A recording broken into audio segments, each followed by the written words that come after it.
Hi friends, this is Sarah from Crafting and Relaxing. Welcome. Thank you so much for joining me. This is the Basic Gray collaboration with Bourbon Creek Crafts here on YouTube and Stampin' Cat on Instagram. Basic Gray does fabric now. They haven't done paper for years. So the Bringing Back Basic Gray collab is to get us to pull the Basic Gray out of our stash and use it. There weren't a lot of brands like this back then, had sort of a mixed media, artsy grunge look to it. So we have a tendency to hoard them. For this, I've made a journal, and it's like a December daily Christmas journal. The collection I used is Scarlet's Letter, and it's red and green, and it's got kind of a mixed media vibe to it. I put a shaker on the front. I've made the shakers before. I have a video that I can link to if you need help finding that.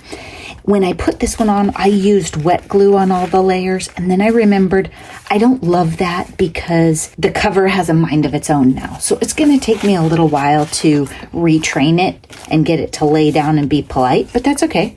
The shaker has no glitter. You can't put glitter in if you're going to use the tool. See, it's really easy. I don't mess with the foam and all that.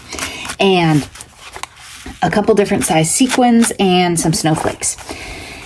I tried to keep in mind the style of this journal, but I struggled a little bit because I made a whole bunch of December dailies that were really Christmassy, and this one I leaned more artsy. I didn't put anything on the inside. I usually put a pocket right here, but I just love this, and I couldn't figure out how to put a pocket there and cover it up. And because it's a December daily, I want to have lots to write on. So it's nice that there's a light neutral paper. Then I have tags. The collection did have some punch out tags, so I put them all in here. And then I put a Merry Christmas. And there's double-sided tape in the ribbon. And the staple is just more for fun. Then I had a red doily that I had been looking all over for to put in the December dailies. And then I thought, well, the red's not quite right here. But by the time I got done, it worked. I liked it. And I wanted to figure out how to make it a little bit more December daily Christmassy, but not mess it up. And what I mean by that is a whole bunch of my stuff is bright, shiny Echo Park brand Christmas. And this just isn't. And it's not quite a vintage look. It's more of a grunge. So I don't have a selection of grunge Christmas stuff. So what I did was I used a whole bunch of stamps because I just used black ink, and so stamps lend themselves any which way. And then I inked the edges on things, and I put stamps in. The stamps are so easy and simple. The hardest part is being patient for dry time. So I had to set a timer and back off. I couldn't film this. These, I can't remember what I punched these out of a while ago. It's not actually from this collection. And then I used really different ties for the tags. One of you gave me these or sent them to me in Happy Mail.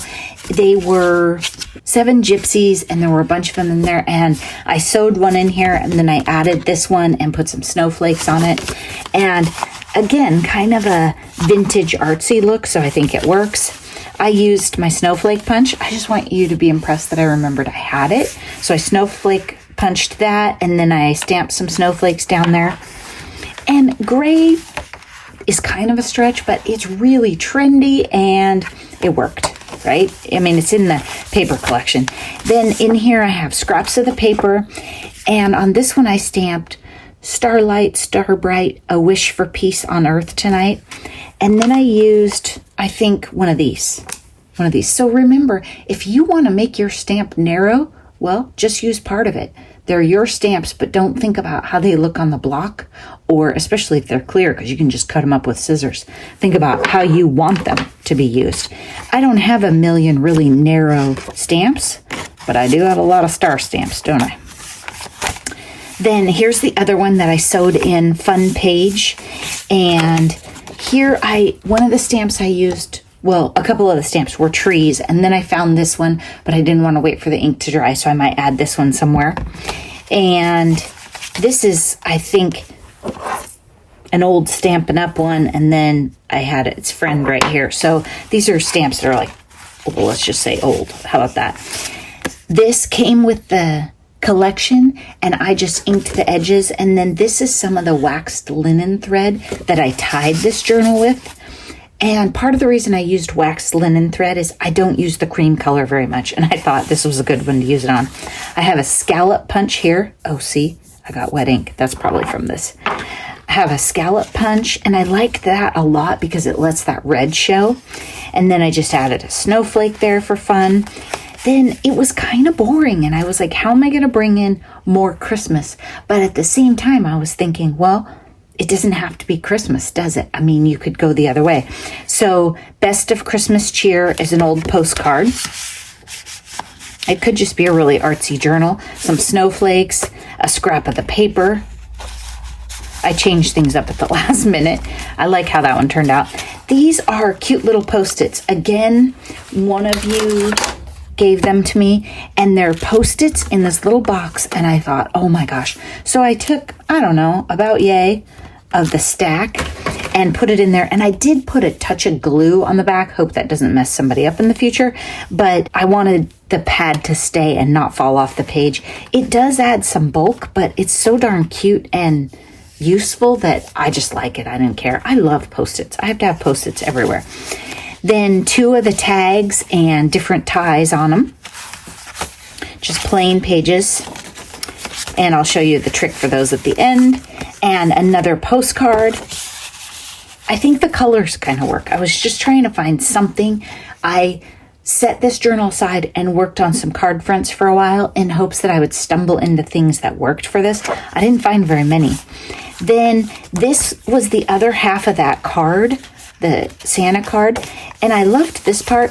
This, I don't remember what it was, but I didn't like it. So this was art that was on it.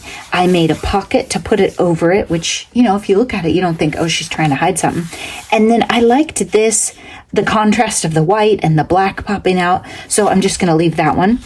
And then this is one of my old personal stamp exchange ones. Somehow, not only at Christmas, but all the long year through, the joy that you give to others is the joy that comes back to you. And I tried to find really elegant fonts too to go with this paper.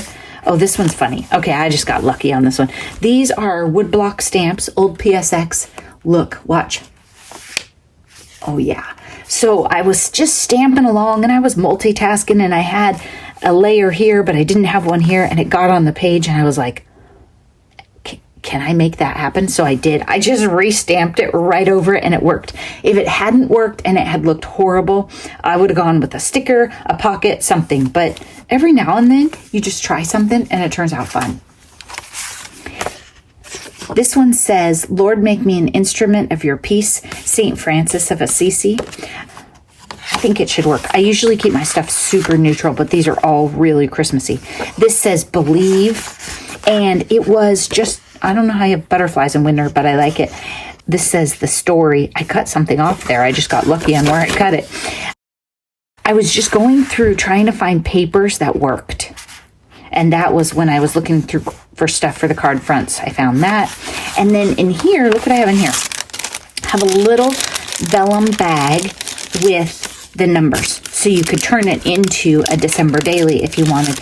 And these numbers have a little bit of glitter, but they're also like a grayish taupe wood grain. So out of all the ones I had, I thought these would be pretty fun. I don't know, maybe glitter doesn't work in this book, but it works for me. And then, oh, snowflakes right there.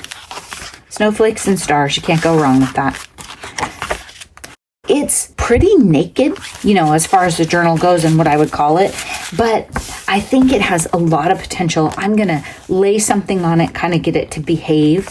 I added so much to it in the last couple hours that it takes a while for the paper to sort of adjust when you put lumpy stuff in and settle down. So if you do a bunch of work on a journal and then film it when you're in a hurry, it doesn't lay right. See? I hope that that was inspiring. You can figure out how to make shakers, or you can make pockets or tip outs. Oh, I was going to put one in the top, wasn't I? I forgot about that. Anyway, it's okay. It's fine. I need to get this filmed so the video will come out on time because I know it's a busy week, but I'm going to keep adding to these December dailies. I'm sure that when I start laying out for the craft fair, I'll notice, oops, I want to add that, or when I find some more stuff. And I think I'm going to make sure every one of them has a set of numbers in it. I didn't number the pages because I wanted to keep the journals totally flexible. Maybe they don't want to do December daily. Maybe you don't do the 1st through the 7th because you're just busy and nothing exciting happens. This way, if you have loose numbers, you can put them on as you go in the month. You could even skip days. That'd be crazy, huh? Be sure to check out Bourbon Creek Crafts on YouTube and Stampin' Cat on Instagram and see what they made for the Basic Gray collaboration. I will be back later this week to show you more fun stuff. If you want to make Christmas journals or holiday journals, or cards, but you think you don't have the right supplies, really look around in your stash and find, maybe you have trees and then you could put dots of color on them, or maybe you have snowflakes and you can go with a snow theme. You don't need tons and tons of stamps just because I have them. There's just always so much. Like I have this could be a swirl for snow. So look around and get flexible. Thanks so much for watching. Bye-bye.